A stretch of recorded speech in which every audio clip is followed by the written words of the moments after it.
For factoring polynomials, for the first one we have 12. Well, before we go to the main lesson, we have to make sure we know how to find the factors of 12. Now, we all know that we can divide 12 and 1, but today we're not really going to use 1 and the number itself as factors of 12. But if you want, just go ahead and write 1 and 12. Now, let's start with 2. Is 2 a factor of 12? Can we divide 12 by 2? Okay, yes, we can. Okay. But if we divide 12 by 2, we will get 6. So we can say that 2 and 6 are factors of 12. Okay, next. Can we divide 12 by 3? Yes. But if we divide 12 by 3, we will get 4. Now, can we divide 12 by 5? No. Can we divide 12 by 6? Yes, we already have 6 here. 7? Nope. 8? Nope. 9? Nope. Okay, I think we're good.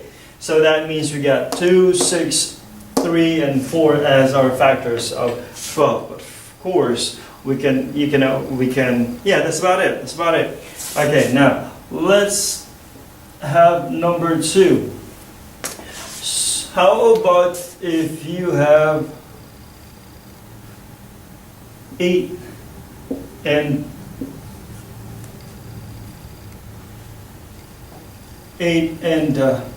12.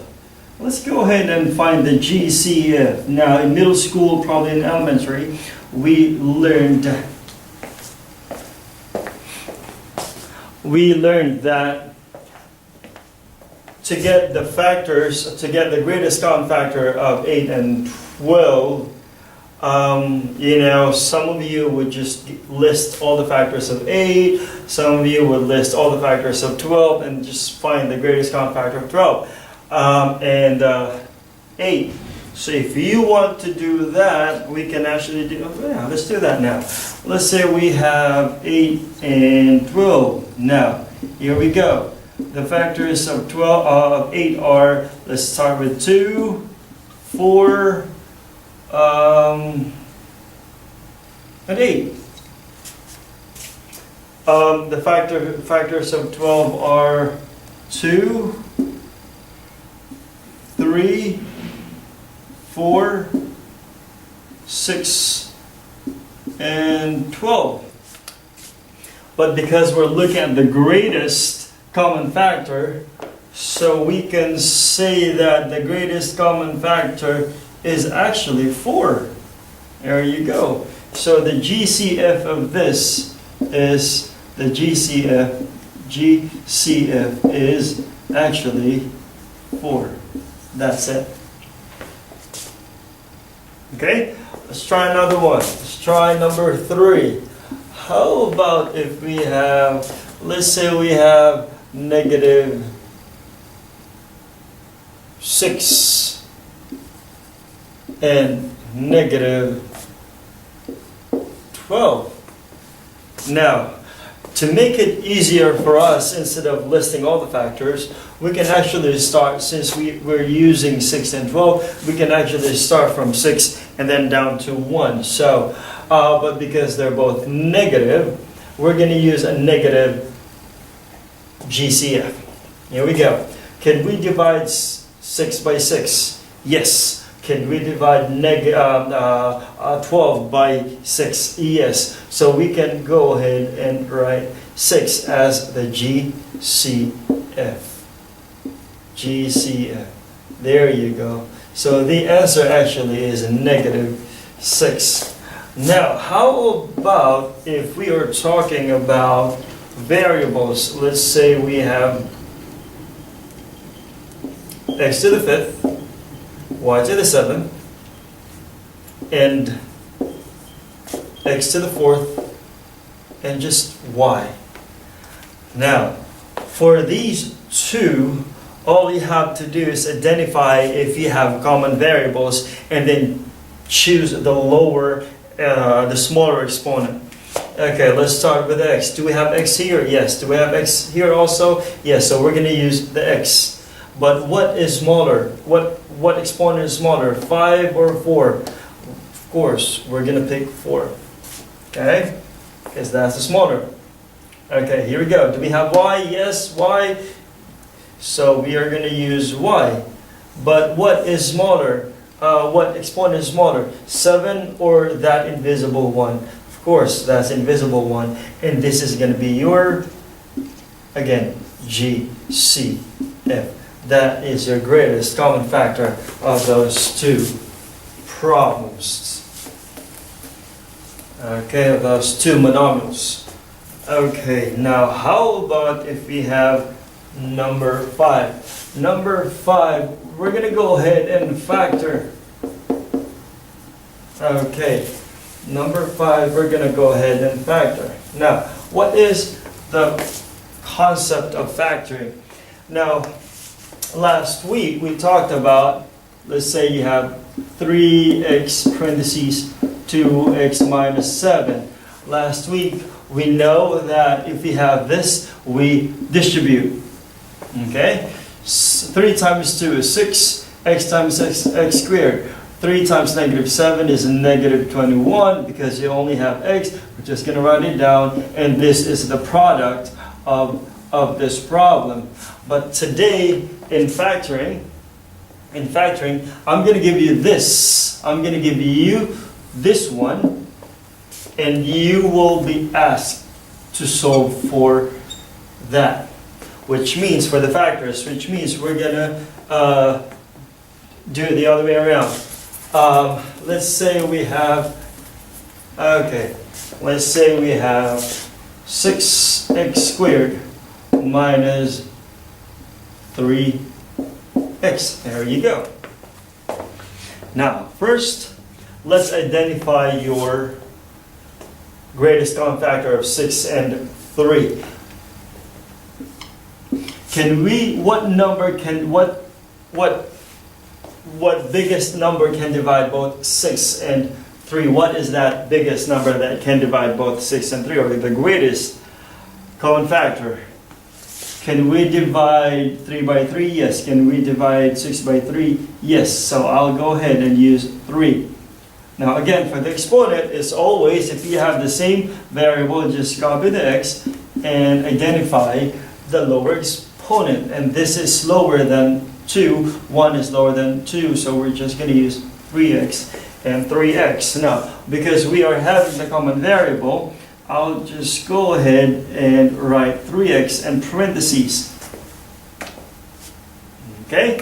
Now, to solve the terms inside, I'll simplify 6 divided by 3 is 2. X squared divided, again, in multiplying polynomials, we add the exponents, we add the exponent of the same variable, but in dividing we subtract. So 2 minus 1 is 1. So I'm just gonna put x instead of putting x in the first. Now minus 3 divided by 3 is 1, or just simply cancel out, 3x, the x and the x.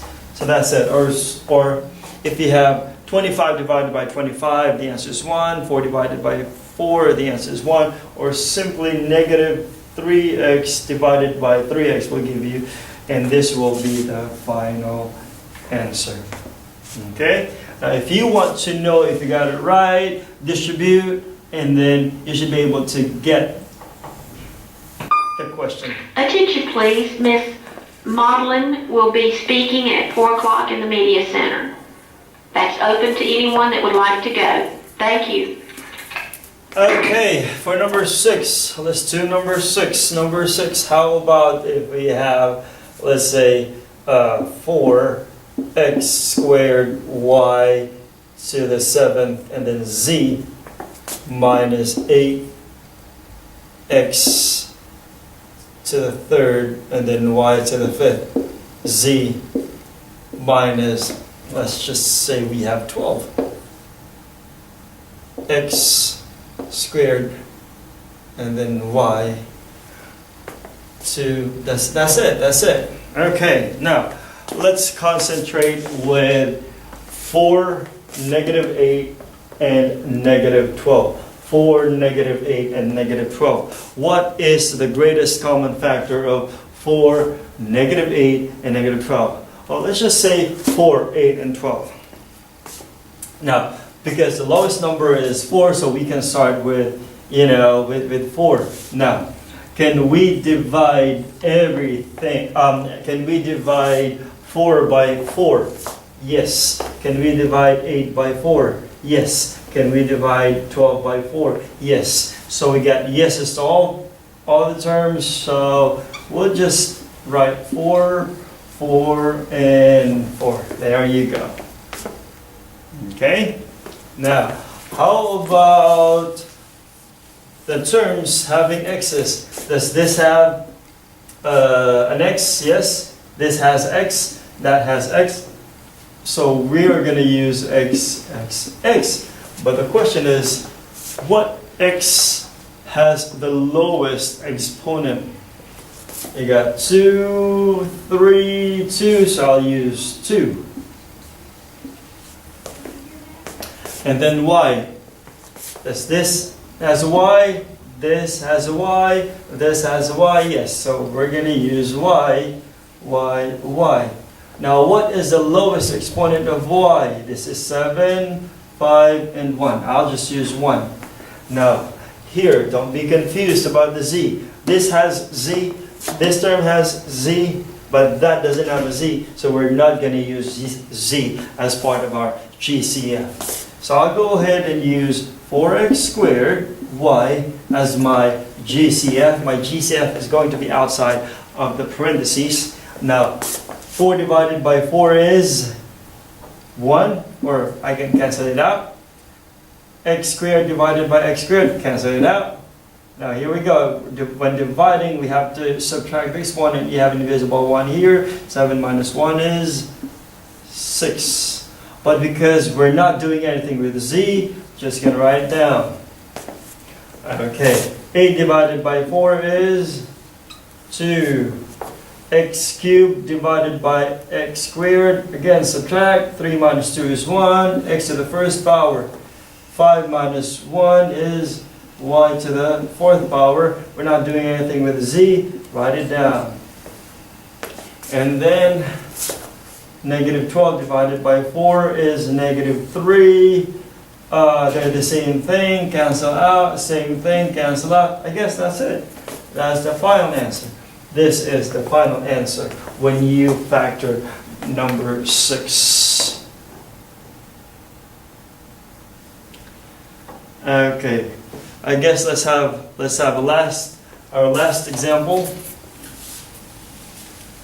Okay, let's have our last example, number 7, and then we're done with this. Number 7. Now, some ask me about this.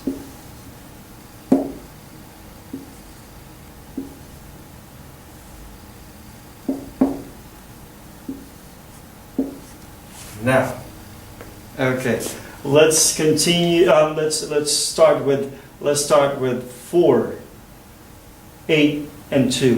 What number can divide 4, 8, and 2? What is the greatest common factor of 4, 8, 2? So here we go. Because the lowest number is 2, so we'll start with the 2. Yes, yes, yes. So common sense, common sense, common sense. We got 2. Now, this has an A, no A, no A. So I guess there's no common variable. So that's about it. Just going to use 2. So you will be having 2 outside and the parentheses. 4 divided by 2 is 2. Because they're not doing anything with A, drop it down. 8 divided by 2 is 4, not doing anything with B, drop it down as well. Plus 2 divided by 2, just cancel it out or just put 1 and then C, but because we have C, we don't really have to put 1 C. Just put a C in there. That's it. That's the final answer. Ciao.